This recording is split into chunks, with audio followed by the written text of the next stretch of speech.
قرآن کے احکام پہ بھی مجھ کو چلا دے، قرآن کے احکام پہ بھی مجھ کو چلا دے۔ الحمدللہ رب العالمین والصلاة والسلام علی سید الانبیاء والمرسلین، اما بعد فاعوذ باللہ من الشیطان الرجیم، بسم اللہ الرحمن الرحیم۔ الصلاة والسلام علیک یا رسول اللہ وعلی آلک واصحابک یا حبیب اللہ، الصلاة والسلام علیک یا نبی اللہ وعلی آلک واصحابک یا نور اللہ۔ محترم ناظرین کرام، آپ دیکھ رہے ہیں پروگرام احکام قرآن، اور سورہ نور ہمارے مطالعے میں ہے۔ سورہ نور کی جو آیات احکام ہیں ان کی تفسیر بیان ہو رہی ہے۔ اللہ نے چاہا تو آج آیت نمبر 58، 59، 60 اور 61 یعنی 58، 59، 60 اور 61 جو آیت مبارکہ ہیں ان کی تفسیر ہم سماعت کریں گے۔ بہت ہی بنیادی احکام بیان کیے گئے ہیں، کوئی بہت مشکل احکام نہیں ہے، اور بنیادی طور پر جو گھریلو زندگی ہے اس کے آداب بیان ہوئے ہیں، وہ مسائل بیان ہوئے ہیں کہ جن کا تعلق گھریلو زندگی سے ہے۔ شرم و حیا کے مسائل ہیں، پرائیویسی کے مسائل ہیں، ذاتی جو حقوق ہیں، رائٹس ہیں، ان کے مسائل ہیں، اور اباحت کے مسائل ہیں۔ تو آئیے سب سے پہلے ہم تلاوت سنتے ہیں، آیت نمبر 58 کی تلاوت اور ترجمہ سنتے ہیں، پھر اس کی تفسیر بیان ہوگی۔ قرآن رہنما ہے، جنت کا راستہ ہے۔ یا ایھا الذین آمنوا لیستأذنکم الذین ملکت أيمانكم والذين لم يبلغوا الحلم منكم 3 مرات من قبل صلاة الفجر وحين تضعون ثيابكم من الظهيرة ومن بعد صلاة العشاء 3 عورات لكم ليس عليكم ولا عليهم جناح بعدهن طوافون عليكم بعضكم على بعض كذلك يبين الله لكم الآيات والله عليم حكيم۔ ترجمہ کنز الایمان۔ اے ایمان والو، چاہیے کہ تم سے اذن لیں تمہارے ہاتھ کے مال، غلام اور وہ جو تم میں ابھی جوانی کو نہ پہنچے، 3 وقت نماز صبح سے پہلے، اور جب تم اپنے کپڑے اتار رکھتے ہو دوپہر کو اور نماز عشاء کے بعد۔ یہ 3 وقت تمہاری شرم کے ہیں، ان 3 کے بعد کچھ گناہ نہیں تم پر نہ ان پر، آمد و رفت رکھتے ہیں تمہارے یہاں ایک دوسرے کے پاس۔ اللہ یوں ہی بیان کرتا ہے تمہارے لیے آیتیں، اور اللہ علم و حکمت والا ہے۔ انسان جب اپنے گھر میں رہتا ہے، اور خاص طور پر جب اپنے بچوں کے ساتھ یعنی اہلیہ کے ساتھ رہتا ہے، تو اس کا کمرہ اس کے لیے پرائیویسی کا سب سے بڑا سبب ہوتا ہے، سب سے بڑی جگہ ہوتی ہے۔ ویسے تو عام گھر میں سب کے سامنے بندہ وہ لباس پہنتا ہے جو باہر نہیں پہنتا، لیکن اس کا ستر چھپا ہوتا ہے۔ زیادہ زیادہ کیا ہوگا، تہمت باندھ لے گا، قمیص پہن لے گا، یا قمیص کی جگہ بنیان پہن لے گا، لیکن ستر تو چھپائے ہوئے ہے۔ جب بندہ اپنے کمرے میں جاتا ہے تو وہاں بہت زیادہ ایزی فیل کرتا ہے، اس کی ایک پرائیویسی ہے، اور یہی وجہ ہے کہ بچوں کے کمرے الگ ہوتے ہیں اور بندہ اپنا بیڈ روم الگ رکھتا ہے۔ اب بیڈ روم کے تعلق سے احکام اس آیت مبارکہ میں بیان ہو رہے ہیں۔ شان نزول یہ ہے کہ نبی اکرم علیہ السلام نے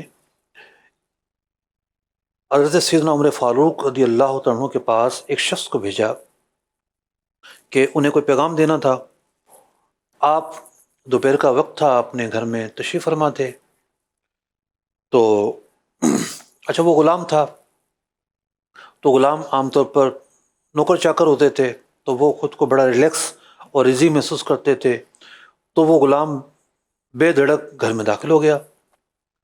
تو آپ کو یہ آنا ناگوار گزرا اور دل میں خیال آیا کہ کاش ایسے احکام آئیں کہ اس طرح کوئی بغیر پوچھے نہ آ جائے.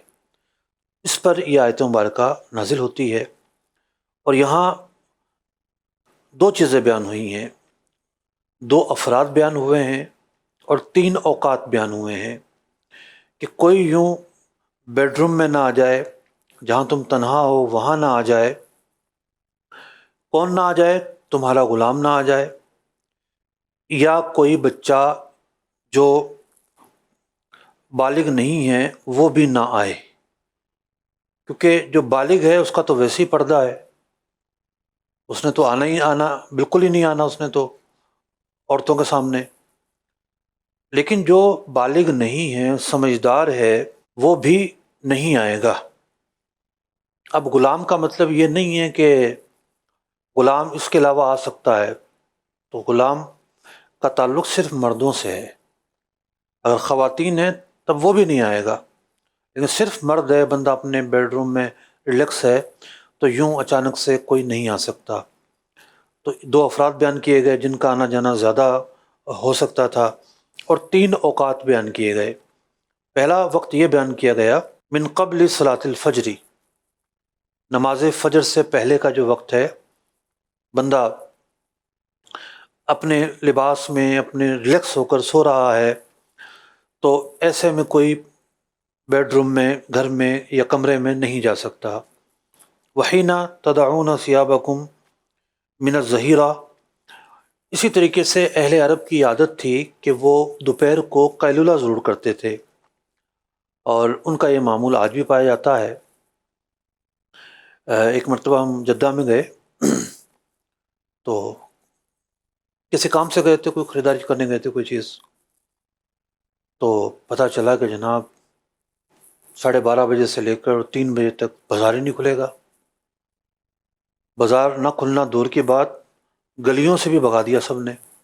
پتہ چلا یہاں قانون ہے، کوئی گلی میں بھی نہیں کھڑا ہو سکتا، کوئی دکاندار بھی نہیں کھڑا ہو سکتا، کیونکہ سناٹا ہو جاتا ہے، اور پھر ایک دوسرے کی چوریاں لوگ کر لیتے ہیں. تو جس کی دکان ہے وہ بھی وہاں سے جائے گا، وہ بھی وہاں نہیں کھڑا ہو سکتا. پانی تک کی بوتل نہ ملے، مطلب یہ دکانیں بھی بند. تو آج بھی ان کا معمول ہے، چونکہ وہاں گرمی بہت زیادہ پڑتی ہے، تو ان اوقات کے اندر یہ لوگ آرام کرتے ہیں اور قیلولہ کرتے ہیں. اور ویسے بھی جس کی عادت فجر سے جاگنے کی ہوتی ہے، تو یہ جو وقت ہوتا ہے دوپہر کا، ویسے تو قیلولہ کا جو وقت ہے وہ ظہر سے پہلے ہے، یعنی کھانے سے پہلے کا وقت ہے. تو اس ٹائم پر جو ہے نا تھوڑا سا اونگ آنا شروع ہو جاتی ہے، ایک غنودگی کی سی کیفیت ہوتی ہے. تو فجر سے جو کنٹینیو ہوتا ہے اس کے لیے قیلولہ کرنا تو بڑا ہی مستحسن ہے، اس لیے کہ جو دن کا اگلا حصہ ہے، اگر 5 منٹ بھی نیند ہو جائے تو اگلا حصہ بالکل فریش ہو جاتا ہے. دماغ پر جو تھکاوٹ کے اثرات ہوتے ہیں وہ دور ہو جاتے ہیں. قیلولے کی اپنی برکتیں ہیں. تو بات یہ ہو رہی تھی کہ دوپہر کے وقت وہ آرام کیا کرتے تھے، اپنے کمروں میں جاتے تھے، ایک گھر کا جو لباس ہے اس انداز کا لباس پہن لیتے تھے، ایزی فیل کرتے تھے. تو آیت مبارکہ میں اس کا ذکر کیا گیا کہ یہ جو وقت ہے ظہر کا، اس وقت کے اندر چونکہ تم اپنے لباس اتار لیتے ہو، یعنی جو عام باہر کے جو لباس ہوتے ہیں، تو ان اوقات میں بھی دوسرے کو خیال کرنا ہے. تیسرا وقت یہ بیان ہوا وَمِن بَعْدِ صَلَاةِ الْعِشَاءِ، اور عشاء کے بعد چونکہ بندہ آرام کرتا ہے، سونے کے لیے چلا جاتا ہے. اب یہاں سے ثقافت بھی بیان ہو رہی ہے کہ اس وقت کے اندر لوگوں کا رہن سہن، سونے جاگنے کے اوقات کیا ہوتے تھے. فجر کے بعد سوتے نہیں تھے، کنٹینیو ہوا کرتے تھے. اسی طریقے سے عشاء کے بعد سو جایا کرتے تھے. آج بھی گاؤں دیہاتوں کے لوگ جلدی سو جاتے ہیں، مطلب کراچی کے مقابلے میں آج بھی پنجاب جلدی سو جاتا ہے، کیونکہ دیہات میں کچھ سرگرمیاں نہیں ہوتی تو جلدی جو ہے وہ بندہ سو جاتا ہے. آج پاکستان کے حالات کے تناظر میں بڑے بڑے ماہرین معیشت یہ بات کہہ رہے ہیں کہ جناب مارکیٹوں کو مغرب میں بند کر دو۔ یہ جو مارکیٹوں کی اضافی لائٹنگ ہے یہ ایک بہت بڑا بوجھ ہے معیشت پر، چونکہ ہمارے ہاں بجلی مہنگی بنتی ہے اور جتنے کی بیچتے ہیں اس سے زیادہ پیسے دینے پڑتے ہیں، اس سے زیادہ چونکہ پیسے دینے پڑتے ہیں، کمپنیوں سے ایسے معاہدے کیے ہوئے ہیں، سودی قسم کے معاہدے ہیں، تو ایک جنجال ہے۔ کم خرچ ہوگی تو حکومت پر وہ بوجھ کم پڑے گا، لہٰذا یہ جو مارکیٹوں کی لائٹیں ہیں، کیونکہ مارکیٹوں میں تو مقابلہ ہو رہا ہوتا ہے ایک سے بڑھ کر ایک تیز لائٹ جلانے کا، گھروں میں اتنی لائٹیں خرچ نہیں ہوتی اتنی مارکیٹوں میں ہوتی ہے۔ اور اگر اب کیونکہ بڑے بڑے پلازا بننا شروع ہو گئے ہیں جہاں پہ سینٹرل اے سی بھی بڑے شہروں میں شروع ہو چکے ہیں، یہاں اور زیادہ دباؤ ہوتا ہے، تو اب ماہرین معیشت کا یہ کہنا ہے کہ جناب مغرب میں آپ بند کر دو، اور مغرب میں بند کرنے سے بجلی کی بہت ساری بچت ہوگی۔ ویسے دنیا کے بہت سارے ممالک میں باقاعدہ یہ رول ہوتا ہے کہ رات کو دکانیں نہیں کھلتی، اور اگر رات کی دکان کوئی کھولنی ہے اس کا لائسنس لینا پڑتا ہے، 24 گھنٹے والی دکان ہی الگ ہوتی ہے۔ لیکن ہمارے ہاں خاص طور پہ جو گلی محلے کی دکانیں ہوتی ہیں اس میں تو کوئی نظم و ضبط نہیں ہوتا، کوئی سوسائٹی ہے، کوئی ایسا کمیونٹی وائز ایریا ہے تو وہاں پھر بھی روک تھام ہو جاتی ہے، ورنہ تو ایک لمبا جاگنے کا لوگوں کا سلسلہ ہوتا ہے۔ لیکن عشاء کے فوراً بعد سونے کی تاکید بیان کی گئی ہے، بہت ساری احادیث ہیں اس کے اندر عشاء کے بعد جو ہے وہ یوں بلا وجہ بات چیت میں مصروف رہنا اس سے منع کیا گیا ہے۔ تو جو بندہ عشاء کے بعد سو جاتا ہے اس کے لیے فجر پڑھنا تو بڑا ہی آسان ہو جاتا ہے، فجر کیا وہ تو تہجد بآسانی پڑھ لیتا ہے، لیکن جو سوئے گا 1 بجے 2 بجے 3 بجے پھر تو فجر ہی مشکل ہو جائے گی۔ تو ان کے اوقات بھی ہمیں پتہ چلے اس آیت مبارکہ سے کہ وہ فجر کے بعد جاگتے تھے، کام کاج کیا کرتے تھے، دوپہر کو اکیلے اڑا کرتے تھے اور عشاء کے بعد سو جایا کرتے تھے۔ آگے فرمایا گیا 3 اوقات، یہ 3 جو وقت ہیں یہ پردے کے وقت ہیں۔ تو فرمایا لیس علیکم ولا علیہم جناح بعدہن، یہ اوقات نہیں ہے، اور گھر میں کوئی نوکر ہے وہ اگر آتا ہے جبکہ خواتین سے پردہ ہو، یا پھر کوئی نابالغ بچہ آتا ہے تو پھر اس میں کوئی حرج نہیں ہے۔ طوافون علیکم بعضکم علی بعض، کیونکہ ان لوگوں کا آنا جانا گھر میں رہتا ہے، حرج کی بات ہوگی، ان کے آنے جانے کی اب ممانعت نہیں ہے۔ اب یہ وہ ہے کہ جو جن کا ایک اسٹیٹس ہے اور جن کو آنے کی اجازت ہے، ورنہ یہ نہیں کہ مطلب ان 3 اوقات کے علاوہ بھی جو مرضی میں اٹھا کر آ جائے گا، نہیں، ایسا نہیں ہے۔ پردے کے مسائل اپنی جگہ پر ہیں، عورتوں سے پردے کے مسائل بھی اپنی جگہ پر ہیں، اور یہ ان حالات میں بات کی گئی ہے کہ جہاں خارجی اعتبار سے کوئی عذر شرعی نہ ہو۔ کذالک یبین اللہ لکم الآیات، اللہ رب العزت یوں ہی بیان کرتا ہے تمہارے لیے آیتیں، واللہ علیم حکیم، بلا شبہ اللہ تعالیٰ علم والا ہے، حکمت والا ہے۔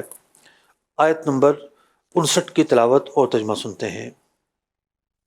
وَإِذَا بَلَغَ الْأَطْفَالُ مِنكُمُ الْحُلُمَ فَلْيَسْتَأْذِنُوا كَمَا اسْتَأْذَنَ الَّذِينَ مِن قَبْلِهِمْ كَذَلِكَ يُبَيِّنُ اللَّهُ لَكُمْ آيَاتِهِ وَاللَّهُ عَلِيمٌ حَكِيمٌ۔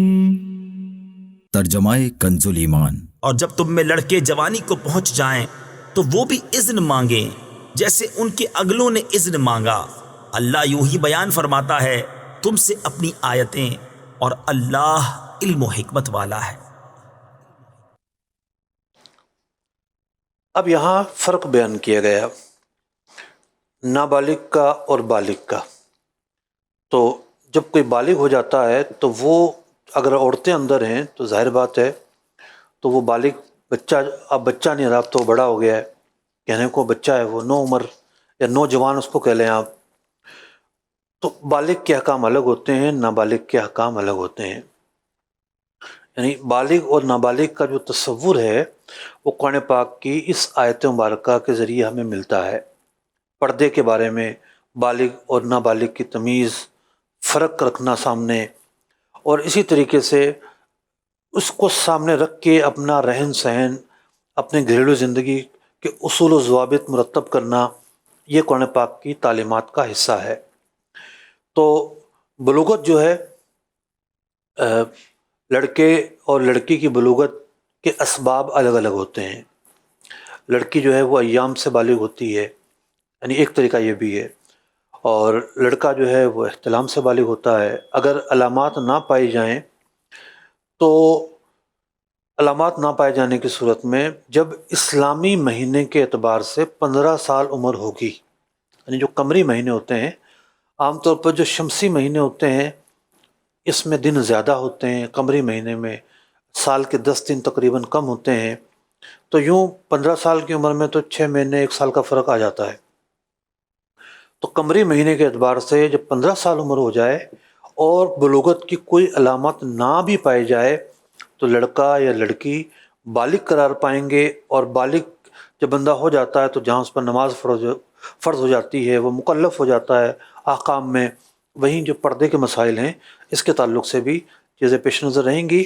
اور بلوغت کے علاوہ بھی ایک اور چیز ہے جس کو سامنے رکھنا ضروری ہے، وہ چیز یہ ہے کہ قریب البلوغت کے بھی الگ احکام ہیں۔ مثال کے طور پر بچی بالغ تو نہیں ہے لیکن قریب البلوغ ہے، تو اس کو بھی پردہ کروایا جائے گا۔ حرمت مسارت کے جو مسائل ہیں اس بچی کے بھی سے بھی ثابت ہوں گے۔ اسی طریقے سے بچہ جو ہے وہ بالغ تو نہیں ہے لیکن قریب البلوغ ہے، جیسے عورت سفر پر جانا چاہتی ہے، ماں سفر پر جانا چاہتی ہے، اب اس کا ایک بیٹا ہے جو بالغ نہیں ہے لیکن قریب البلوغ ہے، تو وہ قریب البلوغ بچے کے ساتھ تنہا سفر کر سکتی ہے، بچے کا بالغ ہونا ہی شرط نہیں ہے۔ تو بہت سارے ایسے مسائل ہیں کہ جو قریب البلوغ بچہ یا بچی ہے وہ بالغ ہی کے حکم میں ہوتے ہیں، تو ان چیزوں کو بھی سامنے رکھنا ضروری ہے۔ آئیے ناظرین کرام آیت نمبر 60 اس کی تلاوت اور ترجمہ سنتے ہیں۔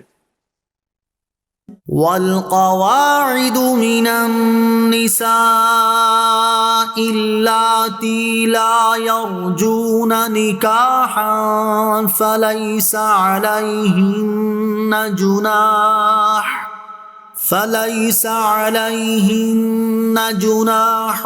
أن يضعن ثيابهن غير متبرجات بزينة وَأَن يَسْتَعْفِفْنَ خَيْرٌ لَهُمْ وَاللَّهُ سَمِيعٌ عَلِيمٌ۔ ترجمہ کنز ایمان۔ اور بوڑھی خانہ نشین عورتیں جنہیں نکاح کی آرزو نہیں، ان پر کچھ گناہ نہیں کہ اپنے بالائی کپڑے اتار رکھیں جبکہ سنگار نہ چمکائیں، اور اس سے بھی بچنا ان کے لیے اور بہتر ہے، اور اللہ سنتا جانتا ہے۔ اب پچھلی آیات سے تعلق تو یہ ہے کہ جو گھر کی زندگی ہے، گھر کا لباس کس طرح کا ہونا چاہیے، اس پر بات ہو رہی تھی، اور بندہ کس طرح کا لباس گھر میں پہن لیتا ہے اس پر بات ہو رہی تھی۔ اب اس تناظر میں بوڑھی عورتوں کے مسائل بھی بیان ہوئے، اور بوڑھی عورتوں کے علاوہ جو جوان عورتیں ہیں اس کے پردے کے احکام پچھلے پروگراموں میں ہم بیان کر چکے ہیں۔ سورہ نور ہی کی آیات میں پردے کے تعلق سے بہت تفصیل سے گفتگو ہوئی۔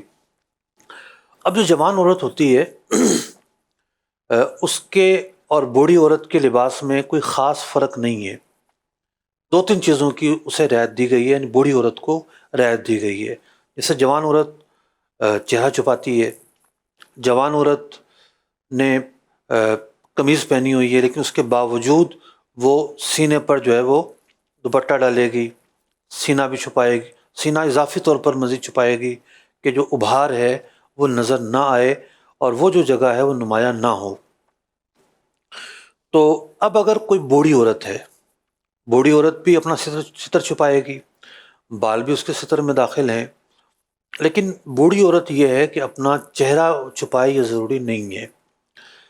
چہرہ اگر اس کا نظر آتا ہے تو اس میں مضاحکہ نہیں ہے، اور اسی طریقے سے سینے پر وہ دوپٹہ ڈالے اضافی طور پر یہ بھی ضروری نہیں ہے۔ تو یوں کچھ چیزیں ایسی ہیں جو بوڑھی عورتوں کے لیے رخصت دی گئی ہے، لیکن پھر بھی آخر میں فرمایا گیا کہ اس رخصت پر عمل نہ کریں تو ان کے لیے بہتر ہے۔ فرمایا گیا والقواعد من النساء، قواعد جس کی عمر زیادہ ہو چکی ہے، جو اب ایسی عورت کے اولاد ہونے کی اس کی عمر نہیں رہی، ایاس کو پہنچ گئی، اور نکاح کی بھی خواہش نہیں ہے، یعنی جو ایک نفسیاتی خواہش ہوتی ہے وہ بھی اب اسے نہیں رہی، اب یہ عمر کے اس حصے میں ہے جس کو پہلا سالی کہتے ہیں، لا یرجون نکاحا، اب نکاح کی بھی خواہش نہیں ہے، فلیس علیہن جناح، ان عورتوں پر کوئی گناہ نہیں ہے، ان یدعنا ثیابہن، کہ اپنے کچھ جو لباس کا حصہ ہے اس میں کمی لے آئیں، لیکن یہاں ایک تنبیہ بیان کی گئی، غیر متبرجات بزینہ، لیکن ہرگز اس حصے کو ظاہر نہیں کریں گی کہ جس کے چھپانے کا حکم ہے، یعنی وہ حصہ کہ جو خاص زینت کا محل ہے اور اس کو چھپانے کا حکم ہے، اس کو ظاہر نہیں کریں گی، جیسا کہ بال ہے، جیسا کہ پنڈلیاں ہیں یا سینہ ہے، اس حصے کو ظاہر کرنے کی قطعاً اجازت نہیں ہے۔ لباس کا کچھ حصہ کہ وہ پابند نہیں ہے، جیسا کہ چہرہ جو ہے وہ چھپانا ضروری نہیں ہے، یا جو اضافی جو کپڑے ڈالے جاتے ہیں جیسے کہ جوان عورتیں ہیں ان کے لیے عبایا کی ایک اہمیت ہے، عبایا جو ہے وہ جسم کے خد و خال کو چھپاتا ہے اور عورت کو بہترین پردہ عطا کرتا ہے، بری نظروں سے عورت کو بچاتا ہے۔ تو اب یہ جو بوڑھی عورت ہے یہ عبایا نہیں پہنتی، اپنے عام لباس پہنتی ہے، اس کو اس بات کی رخصت ہے۔ اسی طریقے سے اضافی جو ہے نا وہ دوپٹہ نہیں ڈالتی سینے پر، اسے اس بات کی رخصت ہے۔ فرمایا گیا وَأَن يَسْتَعْفِفْنَا، اور اس سے بچنا خیر لہن، ان کے لیے بہتر ہے، یعنی اگر یہ تمام چیزیں اپناتی ہیں تو ٹھیک ہے، بہتر ہے ان کے لیے۔ واللہ سمیع علیم، بلا شبہ اللہ تعالیٰ سننے والا ہے اور جاننے والا ہے۔ محترم ناظرین کرام، قرآن پاک کی کتنی واضح آیت مبارکہ ہے۔ اس واضح ترین آیت مبارکہ کے ہوتے ہوئے ہمارے معاشرے کے اندر ایسا مطلب کہ پروپیگنڈا کیا گیا ہے پردے کے متعلق کہ گویا کہ پردے کا حکم، دوپٹے کا حکم، ستر چھپانے کا حکم، سینے پر کپڑا ڈالنے کا حکم تو کوئی مولوی صاحب نے بیان کیا ہے۔ ہم سب کے خالق و مالک اللہ رب العزت نے بیان کیا ہے۔ آج دوپٹہ غائب ہو چکا ہے، جوان عورتیں سینے پر دوپٹہ نہیں ڈالتی، ڈھیلے ڈھالے کپڑے پہننے کا حکم تھا، یہاں تو ٹائٹس کا مقابلہ چل رہا ہے، اور بچپن سے ہی جو ہے وہ بچیوں کو ٹائٹس پہنانا شروع کرتے ہیں۔ آپ جس چیز کو اچھا سمجھ کے ان کو پہناتے ہیں، بھئی بچی اچھی لگ رہی ہے، گڑیا لگ رہی ہے، تو وہ بچی بھی اس لباس کو اچھا سمجھتی ہے، اور وہ پھر بڑی ہوتی ہے تو پھر اسی لباس کو کنٹینیو کرتی ہے۔ تو بچیوں کو بھی ایسی چیز کیوں پہنائیں کہ جسے وہ من میں اچھا محسوس کریں، اسے پسند کریں اور اس کو کنٹینیو کریں۔ تو پردہ جو ہے دین اسلام کی تعلیمات میں سے ایک بہت اہم چیز ہے، اور یہ پردہ ہزارہا فتنوں کا سد باب کرتا ہے۔ ہزارہ ایسی چیزیں ہیں۔ آج جب سے یہ پردہ کمزور ہوا ہے تب سے ہم سنتے ہیں کہ جناب اسکول میں اسکینڈل، جب سے ہم سنتے ہیں کہ جناب کالجز میں اسکینڈل، یہاں یہ مسئلہ، وہاں یہ مسئلہ، یہاں باپ نے خودکشی کر لی، یہاں باپ نے بیٹی کو مار دیا، یہاں یہ مسئلہ ہو گیا، یہاں یہ مسئلہ ہو گیا۔ تو کتنے ایسے مسائل ہیں کہ جس کی بنیاد جو ہے وہ پردہ نہ کرنا بن رہا ہے، اور وہ مسائل کہ جو ہمارے سامنے نہیں آ پاتے، وہ مسائل کہ جہاں اختلاط کے بیجا مسائل ہیں۔ مطلب قرآن پاک تو گھروں کے اندر ایک کنٹرول بیان کر رہا ہے، گھر میں کون آ سکتا ہے، کون نہیں آ سکتا، اگر کوئی آئے گا بھی تو اجازت لے کر آئے گا۔ یہاں تو جناب یہ دیور ہے، یہ کزن ہے، یہ فلاں ہے، یہ فلاں ہے، یہ منہ بولا ہے، جو دیکھو گھر میں گھساتا ہے۔ گھر میں جوان بچیاں ہوں یا اگر کسی کی بیوی بھی ہے تو نامحرم ہے آنے والے کے لیے، تو ظاہر بات ہے اس کا بھی ایک پردہ ہے، اس کا بھی ایک ستر ہے، اس کے بھی کچھ احکام ہیں. تو بہت ساری چیزیں ایسی ہیں کہ جو قرآن نے تو بیان کی ہیں، لیکن ہم آج گلیمر میں اتنا گم ہو چکے ہیں کہ جس کی وجہ سے ہماری توجہ رفتہ رفتہ رفتہ کم ہوتی جا رہی ہے. اور آج جب میں آپ سے خطاب کر رہا ہوں، آج ایک اعتبار سے ایک بدقسمت واقعہ بھی رونما ہوا کہ کچھ پاکستانی لڑکیاں جو ہیں وہ کسی غیر مسلموں کے ملک میں پہنچی ہیں اور انہوں نے وہاں مقابلہ حسن میں حصہ لیا ہے. اور یہ ہوتا ہے، یہ ایک پروپیگنڈا ہوتا ہے، ایک طریقہ ہوتا ہے. کوئی چیز آپ کے دل میں اچھی کر کے ڈالنی ہے. آپ براہ راست کہا جائے کہ پردہ نہیں کرو، آپ بولیں گے تو قرآن کے خلاف حکم ہے. لیکن مختلف طریقوں کے ساتھ آپ کے ذہن میں چیزیں اچھی کر کے پیش کی جاتی ہیں، بندہ رفتہ رفتہ رفتہ ان چیزوں کو اچھا محسوس کرنا شروع کر دیتا ہے. تو یہ مقابلہ حسن کیا چیز ہے؟ اپنی جسم کی نمائش کرنا ہے. قرآن کہتا ہے کہ جسم کی نمائش نہیں کرنی. قرآن کہتا ہے کہ پردہ ہے عورت کے لیے. قرآن کہتا ہے کہ عورت کے لیے حیا کی چادر ہے. قرآن کہتا ہے کہ عورت کے لیے 4 دیواری کا تقدس ہے. اور یہاں جو ہے وہ حسن کی جو ہے وہ اب کیا کہیے، عجیب و غریب حالات ہیں. اللہ پاک ہم سب کو محفوظ فرمائے، ہماری نسلوں کو محفوظ فرمائے. آئیے آیت نمبر 61 کی تلاوت اور ترجمہ سنتے ہیں. ليس على الأعمى حرج ولا على الأعرج حرج ولا على المريض حرج ولا على أنفسكم أن تأكلوا من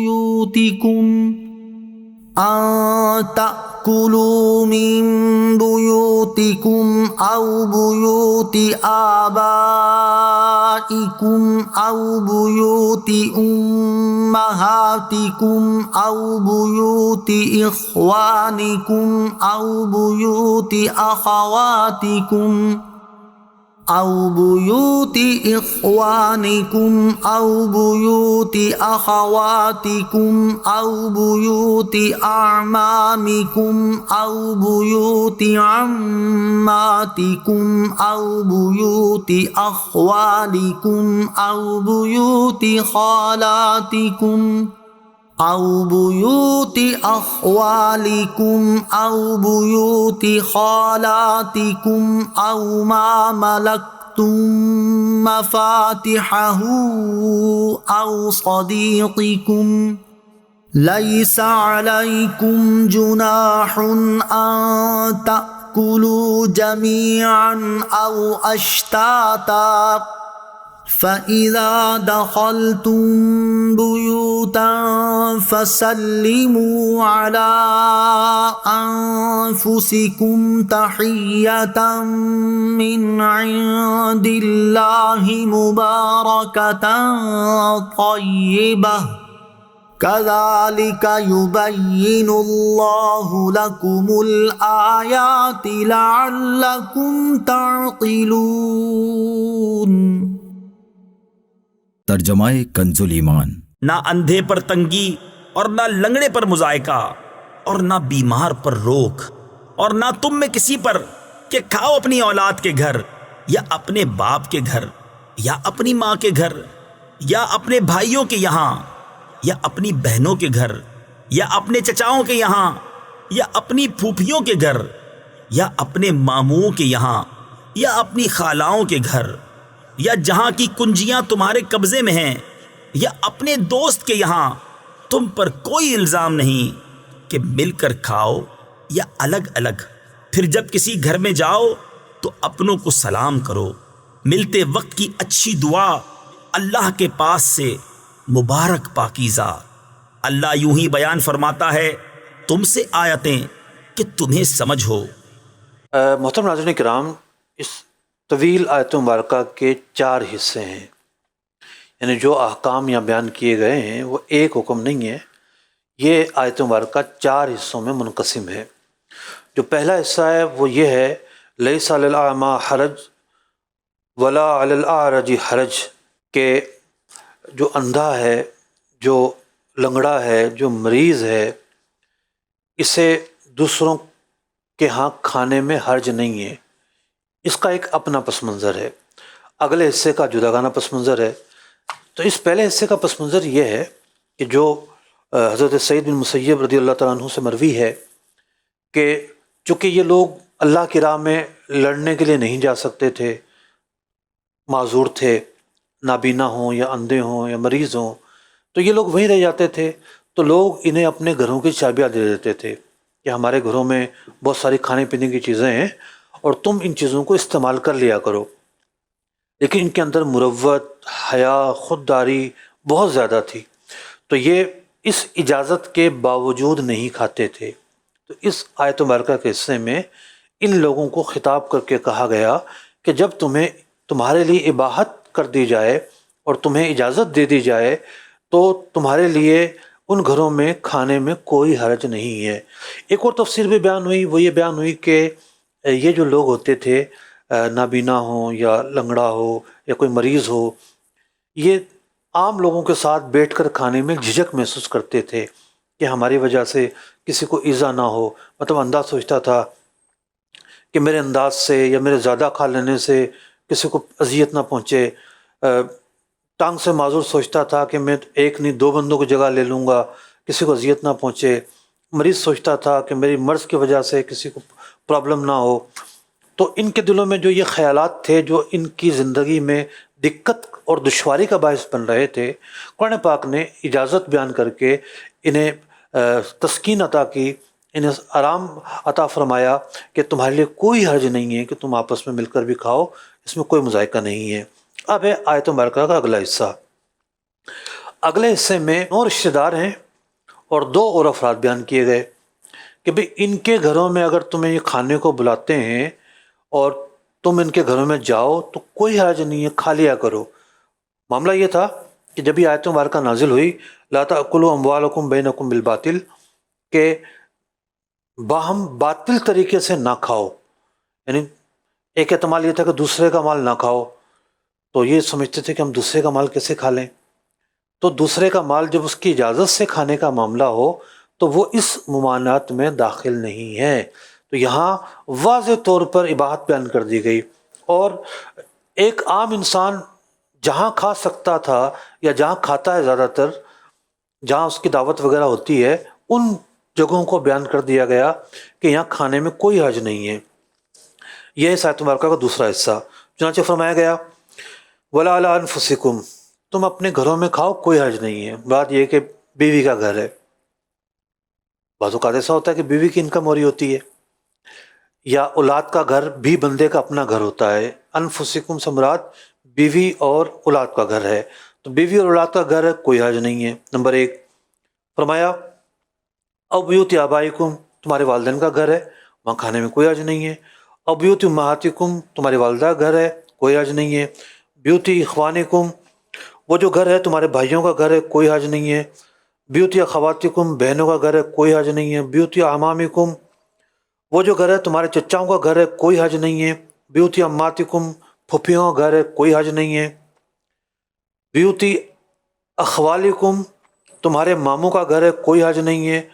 بیوت خالاتکم، خالہ کا گھر ہے، کوئی حرج نہیں ہے. تو یہ 9 قرابت دار بیان کیے گئے کہ یہ اگر تمہیں بلاتے ہیں تم ان کے ہاں جاتے ہو.